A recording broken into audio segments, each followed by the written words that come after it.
Башкортостанда ла ауыр йөк машиналары водительдәре бүген Бөтәрәсәй забастовкаһына кушылды. Өфе янында М5 һәм М7 юлларында бернисә урында йөк автомобильләре йыелды.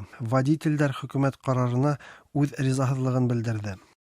Не устраивает их, что плата и так, налоги, топливо дорогое. Тут каждый по-разному говорит, как у змеи ног, не найдешь. Кто говорит правду, кто неправду.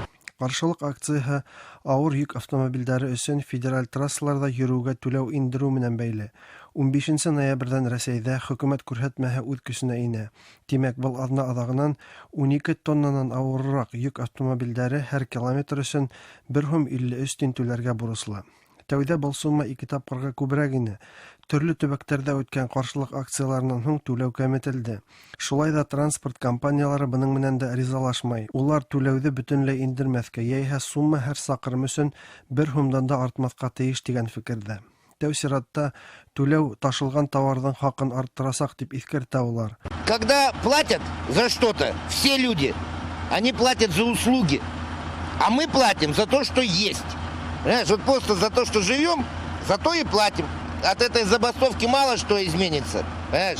Ну а факт, конечно, налицо, он неприемлемый вообще для жизни в России. Это не капитализм, это варварский капитализм. Карар проекты авторлары иһә 1.53 тиен 1 елдан юл фондын 40 миллиард сумга тулыландырасак дип күзаллай.